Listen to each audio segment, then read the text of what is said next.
Welcome, everybody, to another episode of the Good Deeds Note Investing Podcast. I am one of your co-hosts, Jamie Bateman, flying solo today as a host, but I do have a special guest with me today, DJ Olojo, down in Georgia, who's joined us today. He's got a wealth of knowledge about real estate, a lot of experience with flips and rehabs and foreclosure sales, and he's gotten into note investing over the last year or so. So I'm really excited to dive into DJ's background and story. So DJ, how are you doing today? I'm doing phenomenal, Jamie. Thanks so much for you guys having me on your podcast and let me share your platform. Absolutely. No, we're always excited to learn somebody's story, and I'm sure we'll bring a lot of value to our listeners today. So we touched on it a little bit before we pressed record, but if you don't mind, can you dive into your background for us? Oh, sure, man. I'm happy to. I graduated college and immediately started out as a management consultant. And I was having a phenomenal time as a management consultant, was working for a great firm, traveling, and I was on boats, planes, and trains, and having a great life. But one of the things that consulting firm focused on was about strengths and about, kind of being the best in the world at something. And, when you work with the best in the world at a specific task, you understand that, if you're going to be the best, you got to play with the best. And so I knew that in the consulting arena, I was never going to be the best in the world. But along the way, I stumbled across real estate. One of my best friends and business partner was actively investing in real estate. And so, I kind of hopped on with him and started riding his coattails, doing single family real estate investing, buying houses and doing rehabs and renovating them and things like that. And so, fast forward, my daughter was being born and I was tired of traveling. And I knew that if I wanted to be, that dad who was able to kind of walk your child to school and be there, I couldn't continue that same lifestyle, and real estate was taking off for us. And so been full-time in real estate for the last, 8 years, and been having a ball, man, been able to help a tremendous amount of people while at the same time, making a great living for my family. So I've been tremendously blessed and been at this over a decade now. So it's been fun. Yeah, that's great. So if you could drill down on kind of what maybe your portfolio or your investing life looks like today, and then we'll go back and fill in some of the gaps. So what do things look like today for you? Oh, absolutely, man. So today, my wife and I, we kind of manage and run a business that primarily focuses on flipping properties. And, when I say flipping properties, we buy properties, renovate them, and resell the property. In addition to that, we also have a rental portfolio that we manage that has about 13 rental doors. And in addition to that, we also now have a notes portfolio that has about, 10 or so notes in it.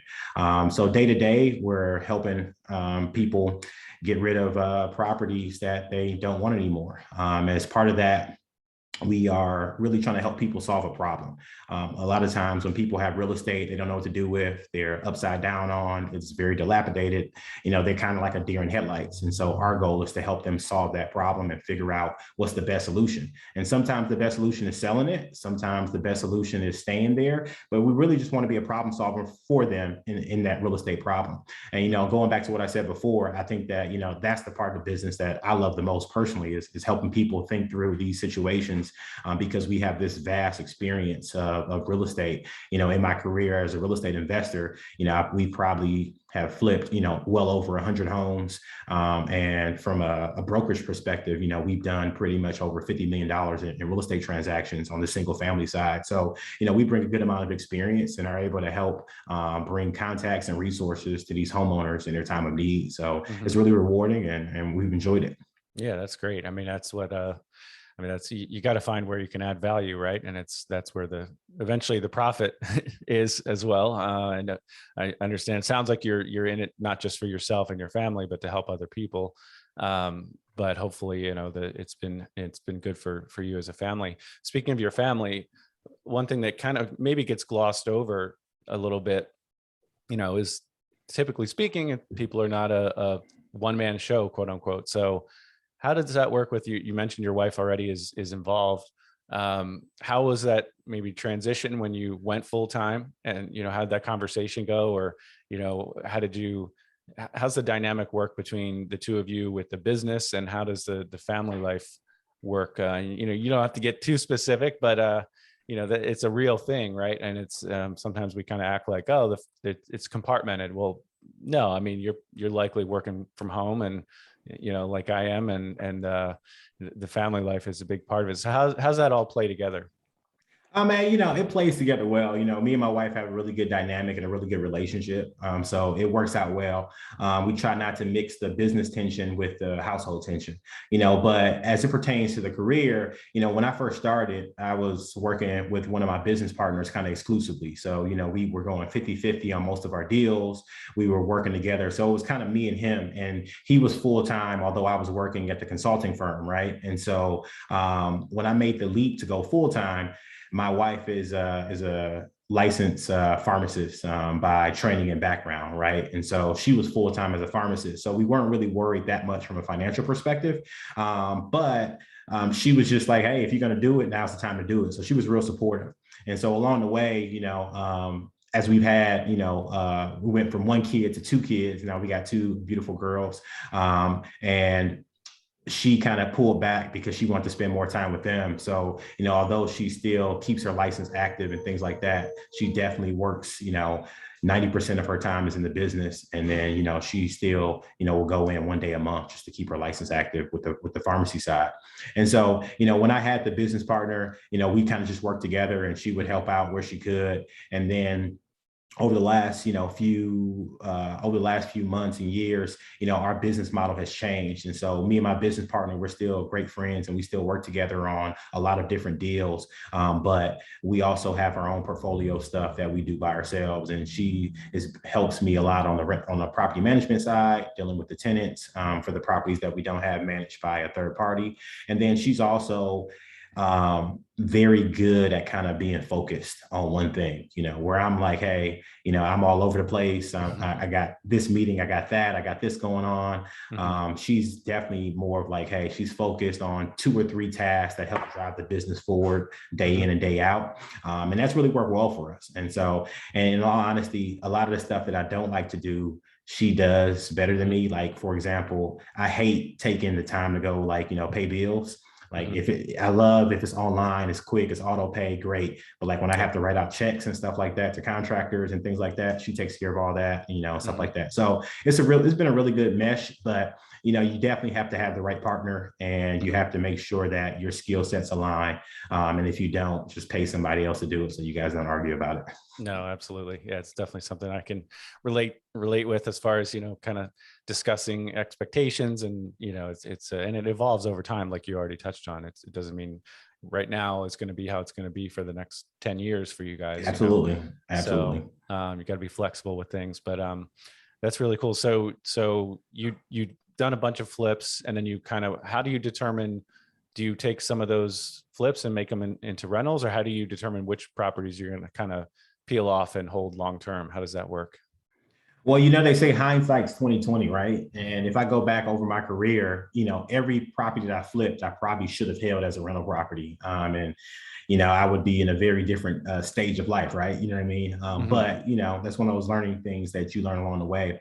But nowadays, we just evaluate each deal as it comes in, right? What makes the most sense? How much money will we have out of pocket? Does the cash flow? We try to get 15+% cash on cash return when we are doing a rental property. So, can we hit those numbers with that with that rental? And if we can, we'll definitely consider keeping it. If we can't, we'll probably let it go. And so that's typically our model. And we just try to add at least 2 rentals to our portfolio each year, right? And so, okay. Yeah. And if we can do that, for the next, 10, 20 years, we'll be in a good spot in addition to notes and everything else. That's pretty cool. I mean, and the reality is, it's easy to look back and say, oh, I should have held on to that one. But, you also likely got a lump sum of cash from that flip. So that is true. That is true. May not have been able to hold on to all of them. Yeah. But I hear what you're saying. I mean, that's the regret that I hear a lot from, a lot of flippers and a lot of longtime real estate investors is I wish I'd never sold that one, So that's cool. So and as far as finding your deals, finding your actual property deals, your flips and rentals, how do you go about doing that? Man, so that's a proprietary strategy that I can't share with you guys. So I'm Okay. totally joking. No, no, no. There's no proprietary strategy at all. Really, for us, it comes down to a couple of different things. One, it comes down to finding homeowners who need relief from this, right? And then two, we actually buy properties at the foreclosure auction here in Georgia.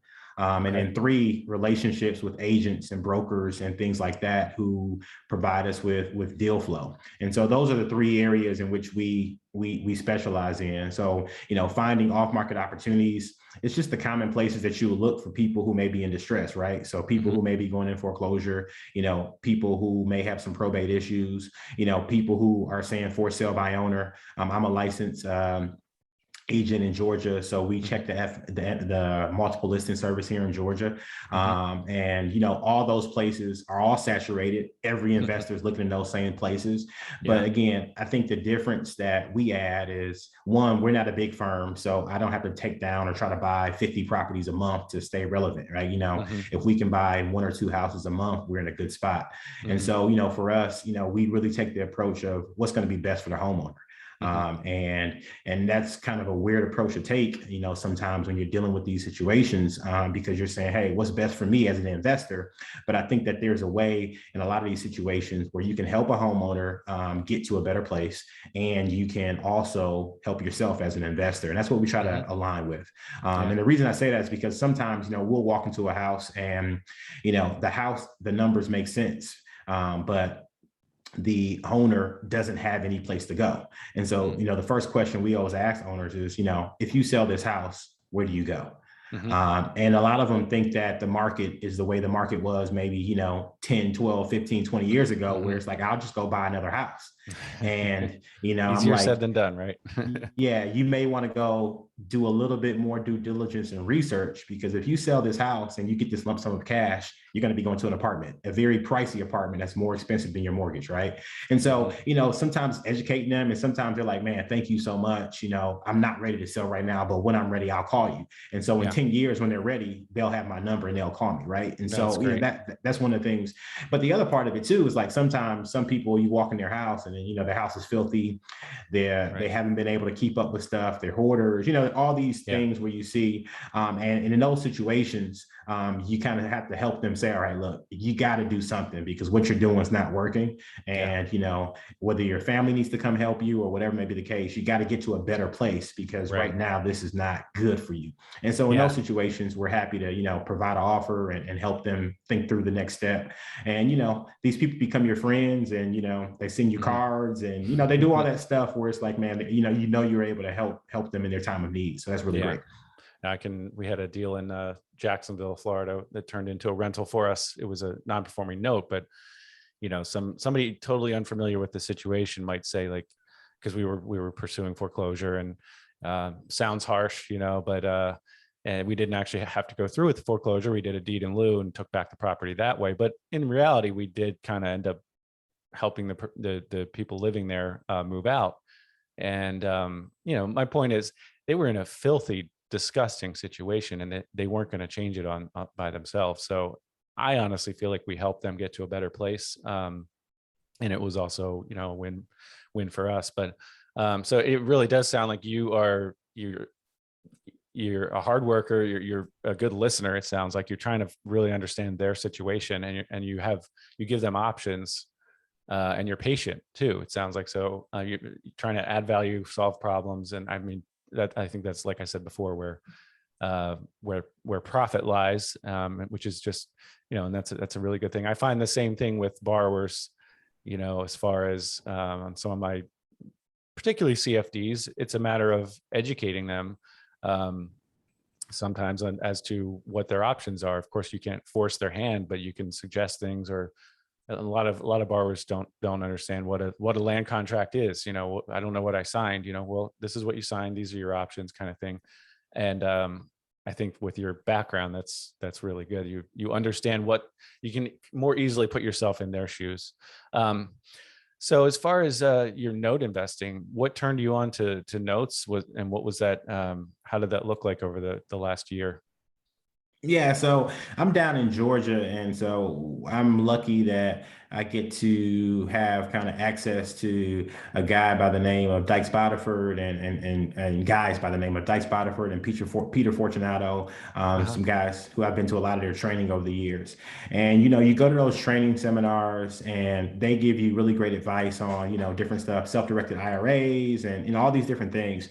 And one of the things I always used to notice in the back were the guys and ladies with the gray hair always talking about notes and always talking about, like, how they don't have rental properties anymore. They invest in notes and stuff like that. They do owner finance stuff. Hmm. And, for me, I never even kind of thought about notes because I was always thinking, like, I need to have a lot more money. I need to be able to, take a lower rate of return than I'm making flipping on my money. And I don't have the asset, right? So, and I was like, Hmm. that just doesn't make sense for where I'm at from an investing perspective. Hmm. And so I listened to what people were saying and I took it all in, but at the same time, I didn't really take any action on it.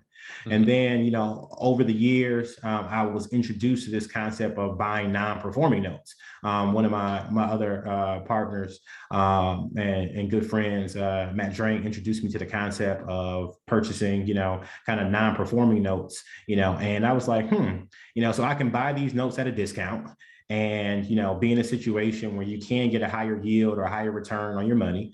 Hmm. And I didn't have to originate them. I didn't have to, make sure all the documents were straight. I didn't have to have the asset. And I was like, this makes a lot of sense. Hmm. And the light bulb went off for me when I was looking at one of my self-directed IRA accounts, actually my solo 401k, and I was looking at my stock portion of it. And Merrill Lynch, sent me some documents just to review. And I was like, man, I've had this money invested in Merrill Lynch, and it's been on a roller coaster. It's been up, it's been down, and over the Hmm. course of 3 years, my average return was like around 5%, over the course. And Hmm. that's not annualized, that was total return. Oh, And I wow. was like, man, and again, to in Merrill's defense, and just for full disclosure, I Yeah. wasn't invested in like an index fund. I was following the S&P. I was kind of doing my own thing. I was Hmm. picking hot stocks and stuff like that. So I wouldn't advise that. I'm not a Hmm. stock expert, and so I should definitely stay in my lane of real estate. So let me just I don't want people to think like Right. stocks are bad. Stocks are great. I've done Right. well with a couple good stocks that I've chosen, but in Hmm. that particular portfolio, I was just like, man, this money hasn't made any money. So I Hmm. said, let me put this money, somewhere where I know how the mechanics work and I Hmm. understand and I live and breathe every day. And Yeah. so I kind of just took that lump sum of money and said, I'm about to buy notes with this money. And that's what I Okay. did. Okay. So where'd you find your deals? Was this earlier? When was this that we're talking about? So I got that statement, kind of either late last year or early this year. And I Okay. already had made up my mind I was going to be buying some notes this year. And Okay. so I just was like, all right, this is the money I'm going to use. And let me go find some notes. All right. Uh, So and so how'd you go about that? What was the next step? Along my note learning journey, I definitely read some books, listened to some podcasts. I found you guys, and you guys have Hmm. been just a wealth of information. So thanks a lot to you and Chris, for the great content you guys put out every week, both on your podcast and your written form as well. Yeah. But I linked up with a guy by the name of Bill McCafferty. Uh-huh. Yeah. Bill's I great. did some, yeah, I did some of his training, and it's been real good because the thing about me, I was already familiar with second notes Hmm. and second mortgage notes because I purchased second mortgage notes and have had to deal with the first mortgage. So Okay. I've been on the other end of it where I'm at the Hmm. sheriff sale or the foreclosure sale, and I purchased the second position note, and I know how that process goes, and In so. order to get the property, right? Is what you're saying. Yes, right. Yeah. Yeah. In order to Gotcha. get the property. And so as a result, when I saw the training that Bill had out, and when I connected with him, me and him just vibed. He's a Hmm. real good guy, and Yeah. he's been real helpful on my note journey. It just made a lot of sense for me because one, they were lower dollar, and then two, I knew exactly what to do if I take the property back. And so I just felt comfortable in that space. And Yeah. so fast forward, I have purchased notes. I purchased something off Paper Stack. I purchased from Keyhold Investments. I purchased from a couple other folks. I'm a part of a mastermind. Okay. Yeah, you don't have to And give us all your sources, but oh just yeah, trying to figure out, how you go about finding deals, because that is a challenge right now. And I mean, they're, especially for seconds, I would, I don't buy seconds, but I probably will in the future. But there are fewer seconds floating around than there are first. So I know right now it's challenging for note investors in particular to find deals, just like it is for, real estate investors. So it sounds like networking, taking training from somebody who's trusted in the space.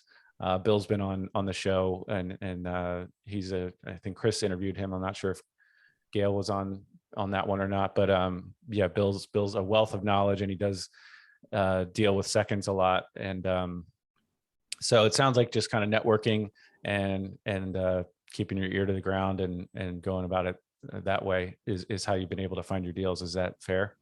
yeah, absolutely. Okay. Gotcha. And we had Kimberly Banks Fawcett on a few weeks ago, probably a couple of months now at this point. But, we talked with her, and we've had Fuquan Bilal on, and, talking about first versus seconds. And, it's just funny because, like, I feel more comfortable with firsts, but the reality is I'm not totally sure why. I mean, it's like you said, it's a lower dollar amount with seconds. There's a lot less of your money at risk. And Kimberly made it sound like it's really no different as far as due diligence. People kind of tend to draw those differences out more so than they need to be sometimes. So do you own only seconds at this point, or have you bought any firsts? Oh yeah, so I have a mix. So we own we have about a total of like 10 notes. Okay. And out of those 10, 8 are seconds, 2 Okay. are in first position. Actually, I Okay. lied. Three are in first position, 7 are in second position. So Okay. we have a mix. Okay. And in those situations, the seconds are real, right? So on one of the seconds that I bought, the first is in active foreclosure, and so I'm going to get wiped out. And the thing is I don't know what's going to happen. Well, I know that my investment is at jeopardy, right? Obviously, but it's in New Jersey, and Okay. I can't initiate or start foreclosure fast enough to beat the first. And so I'm not going to do anything. So that note is just, I'm paying $30 a month to my servicer just to hold on to that note to see what happens with the first and going from there. In all honesty, I hope they file bankruptcy or something. You know what I mean? Yeah. So that it's situations like that with the second that make them a little bit more scary and a little bit more tricky. Sure. But it's just a different play, and I think that's the beauty of notes, is that you can have a lane in the notes industry and successfully navigate that if you know what you're doing, if you're comfortable with the risk associated with that investment. So you mentioned your self-directed accounts. Are these primarily purchased in your self-directed accounts, or are you buying these outside of those? Yeah, so right now, all the notes we have are part of my self-directed account.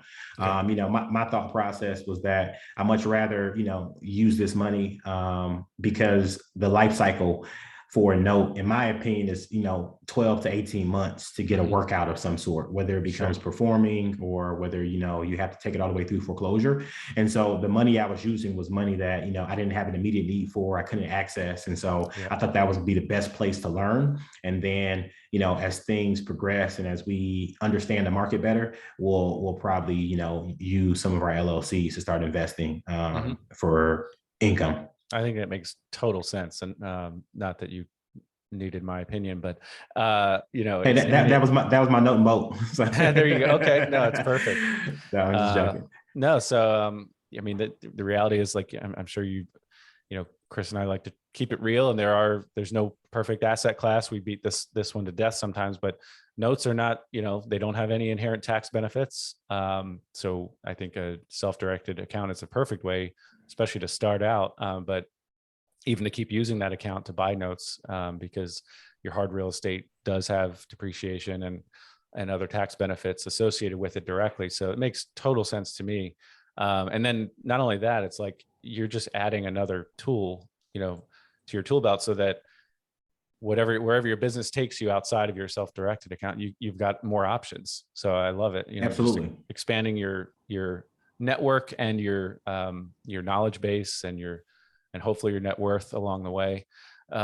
So yeah, that's really good. Where do you see yourself going with notes versus real estate in the next, say, 3 years, something like that? So in the next 3 years or so, we're definitely still active real estate investors. And so I still plan to acquire more rental properties. I definitely think that the benefits of rental properties are great as it pertains to the tax benefits, the future appreciation, the cash flow, all those things. And so I'm a big proponent and a big fan of rental property.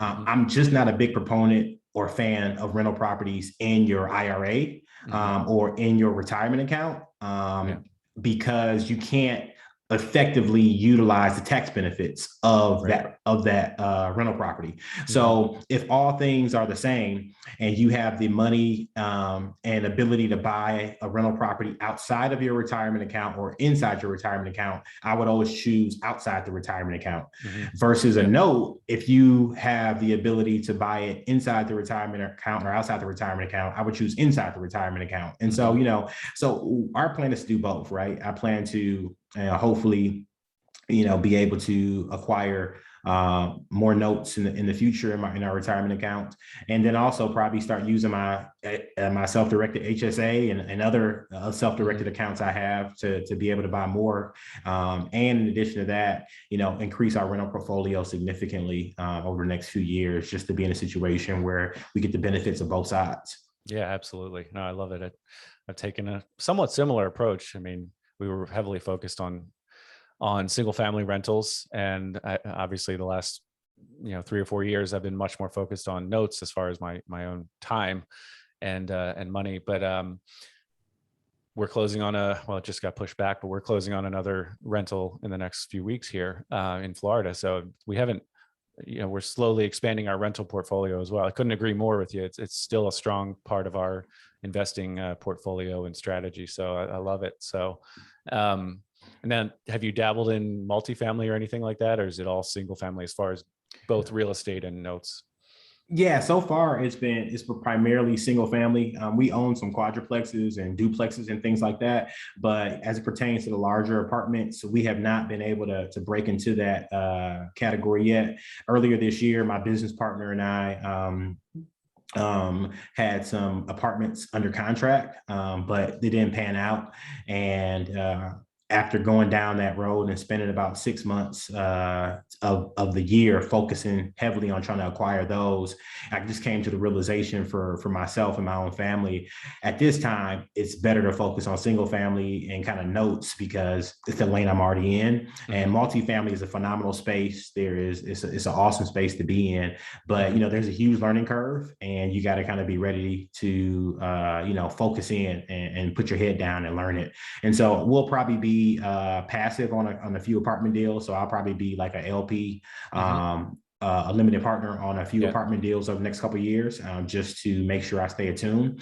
But as it pertains to taking down some apartment opportunities, they would really have to be good, and they would probably have to come along with some other real estate as well for me to take them down. I mean, you just sounds like that's a key lesson. It sounds like you spent a lot of time on, and probably some frustration in pursuing that deal.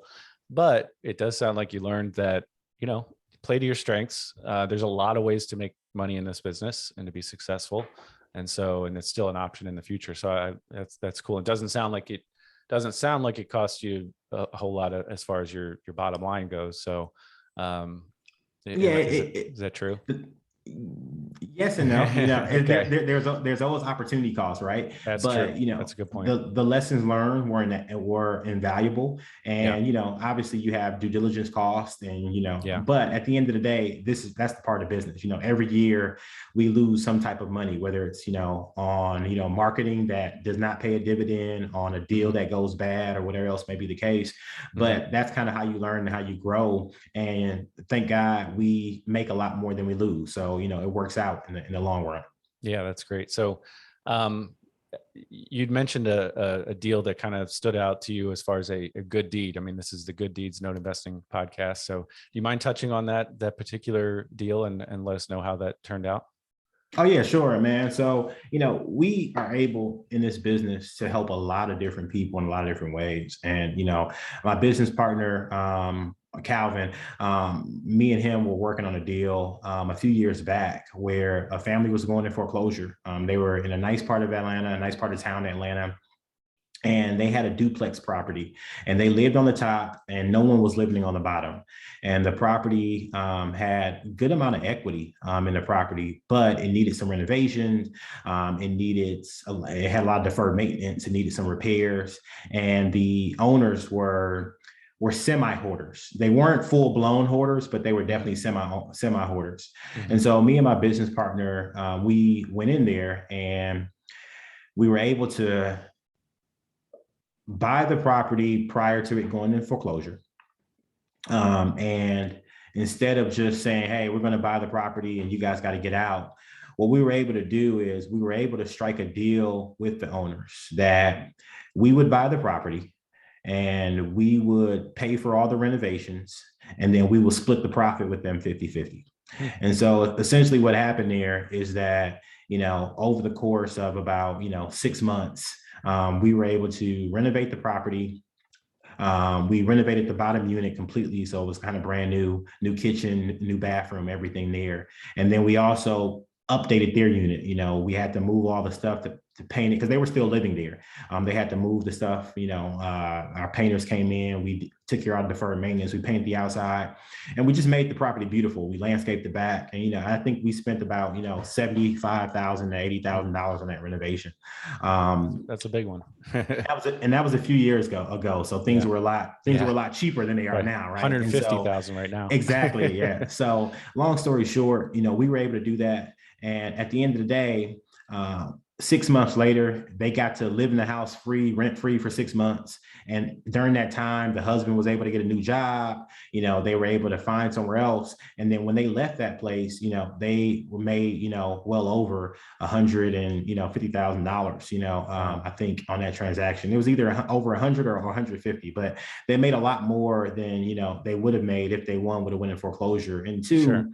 I think, for them, it was also the peace of mind to say, hey, when we leave here, we're not leaving here with our heads, down. Yeah. We're leaving here with our heads held high because we didn't care, about the neighbors. We didn't care about what people thought, but they had lived in that community a long time. Yeah, and they did. Yeah, sure. Exactly. So when they were leaving and, people knew that, oh, you just sold your house, right? And so, for them, it wasn't a shameful thing. It was like, yeah, it's time for us to move on to, greener pastures, right? But behind the scenes, we were the owners and we were kind of navigating that process. But for them, they were able to save face with their neighbors and they were grateful. And more importantly, they were able to have a fresh start with some financial incentive to do so. I mean, that's a really good one. I mean, it just sounds like a win-win-win all the way around. I mean, you also rehab the property. So now you brought up the property value, which only helps the neighborhood. I mean, that's how comps are calculated, right? That. And so you're increasing, taxes, the tax income for the county or wherever this was. And just, it's hard to even think of somebody who lost in any way on this transaction. I mean, would you agree with that? Yeah, absolutely, man. Like I said, I think that situations like that are where investors can really, get a good name for themselves and not get a bad rap. It's like, there's enough money to go around, right? There's enough meat on the bone for everybody to get a piece and everybody do well. And so, I think that that's the way we approach it. And knowing that if I ever see those people again in the grocery store, or if I ever see them, they would not, be looking at me as an enemy, but as an ally and as a friend. And I think that that's the most important thing about this business is, how can you make more allies and how can you help more people along the way? Because the deals work out. There's some deals that I don't get and I wish I got, but at the end of the day, the deals I do get, they work out pretty well. And so, I bet you I'm able to help people.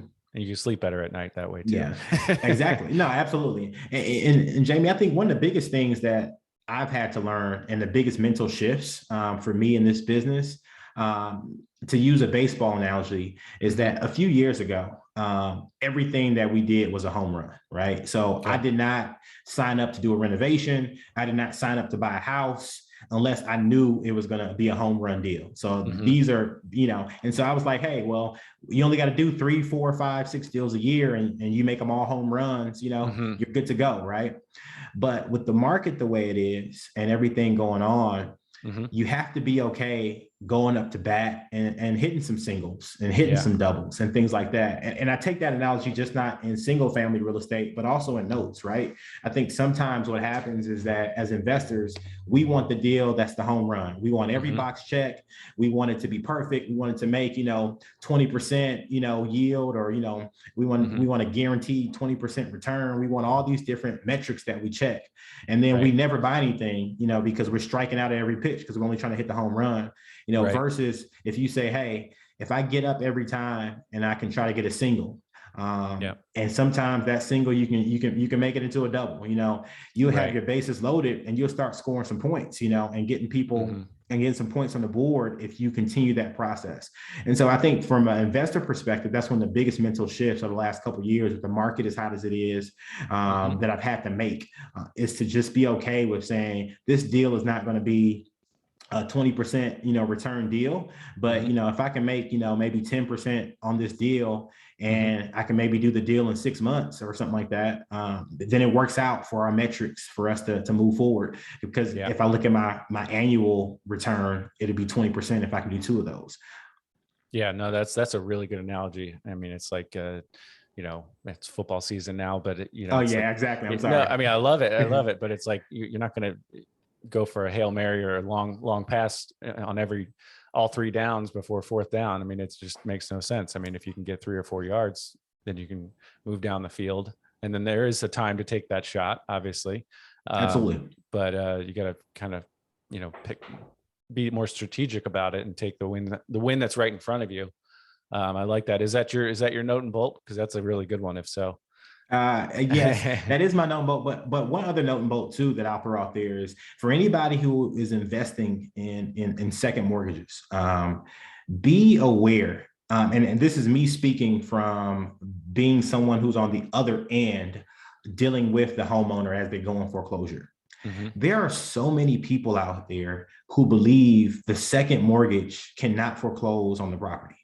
You would be surprised and amazed at how many people will ignore information regarding the second mortgage, ignore correspondence regarding the second mortgage, thinking that they have full authority to reside in the house because the first mortgage is paid.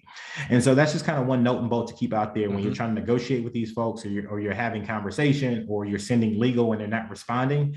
A lot of people are just oblivious, and they've been provided with incorrect and inaccurate information about the position of the second mortgage. And so it's just one of those things in that space that you have to deal with and you have to understand and be aware of. Yeah, so that's really good. Can you give us, like, purely hypothetical, $100,000 property, and it's $75,000 first? I'm just making numbers up, but a hypothetical scenario where the second would potentially foreclose, and how that might play out. Take that same example, right? So both loans maybe were originated at the same time, or the second loan was originated maybe a few years after, right?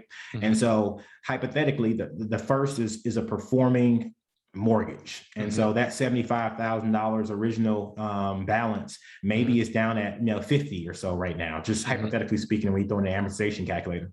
And then you buy the second, and the second is maybe a $25,000 second, right? Originally. But for some reason they stopped paying on that. Maybe it's been transferred to different servicers or whatever else may be the case. So in that position, just say the property value now is worth, 150. In that situation, the second would foreclose to say, hey, look, you need to pay us our money. You need to kind of come and work this situation out. We need to have a conversation. If your income has changed, we need to kind of have a meeting of minds. We're willing to modify, we're willing to help you. We just want you to know that, you still owe this money. Go ahead. No, so as a result, you would kind of go down the same road of foreclosure as a first position mortgage. You would send that demand letter.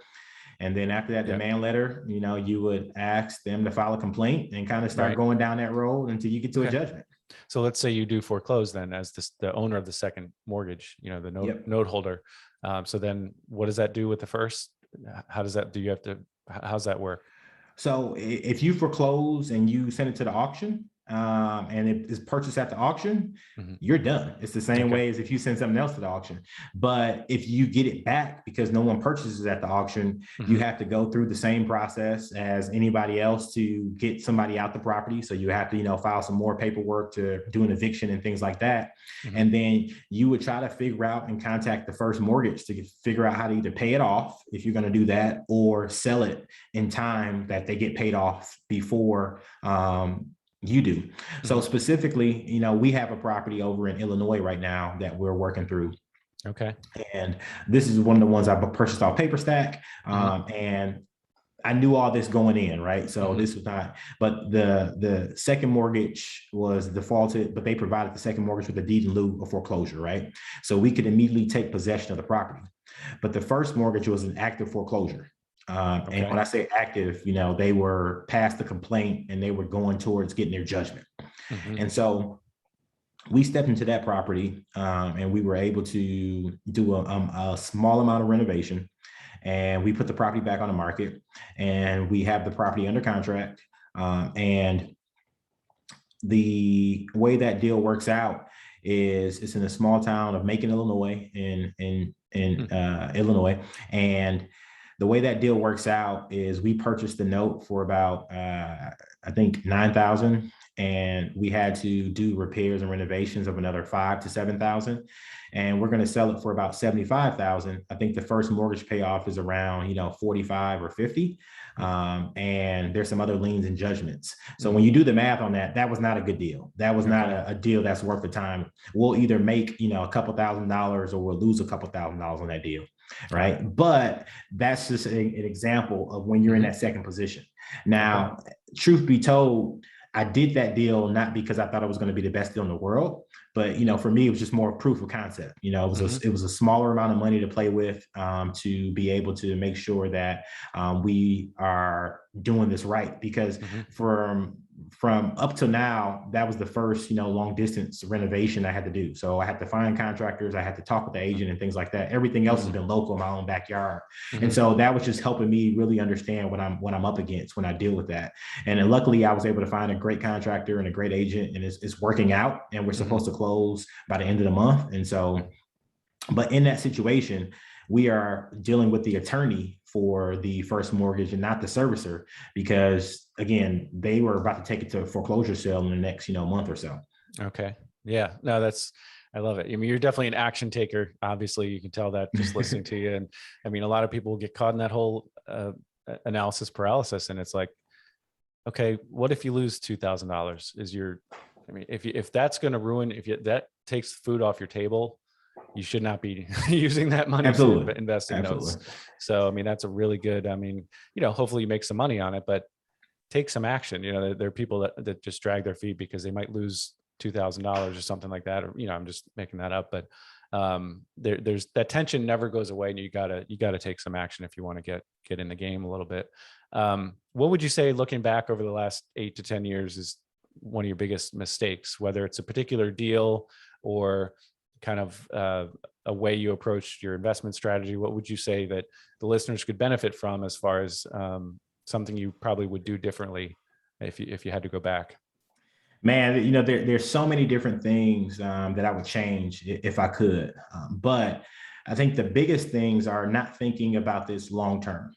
10 years ago, I wasn't thinking about how my 36-year-old self would be investing in real estate and the things I would want. I was just happy that I was making a good return off the house that I was flipping, right? I was just happy that I was able to be in a business that I enjoyed and was able to, work for myself. But, I wish I was thinking a little bit more futuristically and had the bigger picture of where I want to be at age, 40, 50, and 60 in mind, besides saying, hey, I want to have a good income, and besides saying that I want to have some passive income.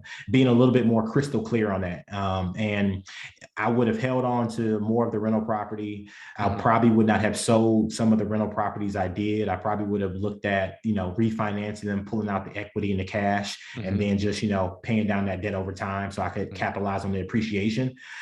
In addition to that, I think that I would have taken more action when the market was down versus when it's up. I think sometimes because I was new to real estate and I had no formal education or background in real estate, I just kind of jumped in and was learning as I went. I would have definitely, taken a lot more action, taken a lot more risk, because as you get older, as you have more responsibilities, I have a wife, I have 2 girls, my risk tolerance, is still high, but it's less than it was when I was, 24 to, 28 with no kids and no spouse, right?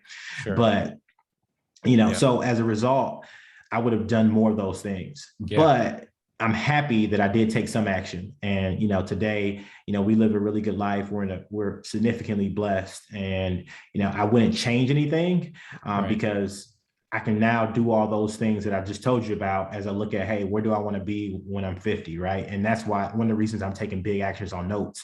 If you can kind of see behind me, I got a board in the back, and that is a map of the entire world. And so the board you can't see, but there's pins on where me and my wife have traveled to in the world. Okay. And so, we want to fill up the whole map, right? So we're big time travelers. And so when my kids are in college or when they start their own careers, our goal is to live, maybe 6 months in the United States and then just kind of live 6 months somewhere else. And when I say 6 months, kind of hopping around.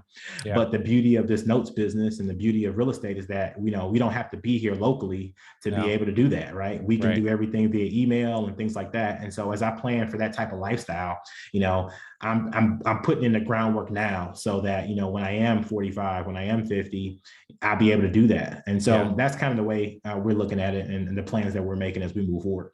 No, I love it. I mean, gurus like to promise a lot of things, with note investing and things like that. But one of the things that is true for sure is you can do this business from anywhere. You absolutely can. And rentals as well. I mean, like I mentioned, we are adding to our long distance rental portfolio, and I've totally gotten over the fear of, I don't even go and look at my rentals that are local. So it's like if it takes more than a 3-minute, drive out off the beaten path, it's okay. There it is. Yep. It's standing. There's no reason to. There's no reason. There's absolutely no need at all. So, So real quickly on your notes, before we wrap up, you've mentioned Illinois, New Jersey. Have you bought in Georgia or what states or have you bought in for notes, I guess? So we're in Illinois, New Jersey, Kentucky, Indianapolis, or I guess that's Indiana, sorry. Yeah. North Carolina and Pennsylvania. Okay. Yeah. So what's that, 5 or 6 states? So I usually recommend newer note investors pick about 5 states, a handful of states, not too many. But that's good. So you jump right in, man. Yeah. So I would love to get some in Georgia. I would prefer to get some in Georgia, but it just seems like the product in Georgia is just hard to come by. And so instead of being a small fish in a big pond, maybe I can just go be a small fish in a smaller pond. There you go. So, which makes you slightly bigger, relatively speaking. But absolutely, man. No, that's good. We've covered a lot of ground here. So, is there anything else you want to share with our listeners before we wrap it up? Oh, absolutely, man. So there's 2 things I want to share. And I think that for those folks who are advanced in experience and who have done a lot of work around notes and real estate, you understand this concept. But for those folks who are new, one thing to remember is that around every note and around every real estate deal, there's a story. And that there's a person, there's a heartbeat and things like that. And sometimes that person is unscrupulous and sometimes that person is out to get you. But most of the time, what I've found in my experience is that the person on the other end of the table is really just scared. And they're in a situation that they never expected to be in, whether it's death, whether it's divorce, whether it's disease, whatever may be the case. Most people, when they sign up to get a mortgage, they never expect that they're not going to pay off that mortgage. They Sure. never expect that they're not going to have the financial wherewithal to move forward. And so Right. they get scared and they do things that scare people do. They run, they evade, they put themselves in a position to make the situation worse Right. versus, facing it head on, right? And so I think that as a good deeds note investor and as someone who's in this business, not just for the profit, but also to really help people, is just keeping that in mind as you address these situations. And don't get me wrong, sometimes foreclosure is inevitable. And it's just what you have to do as a business owner. And I'm not telling you not to take the action because, you have to take action. Yeah. But at the same time, just understanding that there's a story behind there and trying to help people figure out what to do in their time of vulnerability, when they're afraid, when they're sometimes alone, when they're sometimes old and out of it, is really where we have the opportunity to make impact and change lives and really do good deeds. And so, that's one thing I'll implore your audience, and that's one thing I remind people who want to get into this business is not that, it's just not about the returns, but it's really about an opportunity to help people. Yeah, I love it. I mean, that's one of the things that smaller note investors like us can we have that opportunity that the big banks aren't going to, whether they have it or not, they're not going to pursue that opportunity usually. Absolutely. So, Absolutely. this has been phenomenal. We've covered a ton of ground. I really think we've hit I think you had about 10 notes and bolts at least. So if our listeners wanted to reach out to you, how can they get a hold of you? The best way to reach me is probably via email. My email is D as in David, J as in Jacob, at ASO. That's like Apple, Sam, Orange Holdings, HOLDINGS.com. You can also find me on LinkedIn, DJ Olojo on LinkedIn.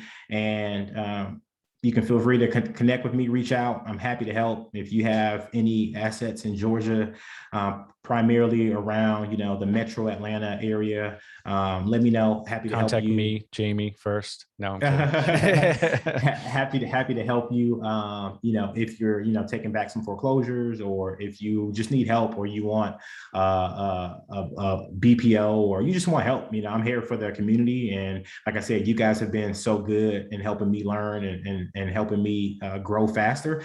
I just want to kind of share that and reciprocate that to the group. So if I can help you, feel free to reach out and go from there. I think if you Google me, I'm probably one of the few DJ Olojos out there too. So, reach out. I'm happy to help. So I'm the black guy with the bow tie. So there you go. No, this has been awesome, DJ. I really appreciate you taking your time, because I know you are a busy guy, and I know that our listenership is going to get a ton of value from this. So really appreciate it once again. And we'll definitely have to have you back on. And, next year when your note portfolio is 50 loans, we'll have to check in and see what you're up to. So thanks a lot, DJ. I really appreciate it. No problem, man. Thanks again. Absolutely. So, and for our listeners out there, please remember to give us a rating and review. It does actually help us. I know it's easy to kind of not do that. Trust me, I listen to a lot of podcasts that I don't review, but we do appreciate it. We do appreciate positive feedback. And don't forget to go out and do some good deeds. Take care, everyone.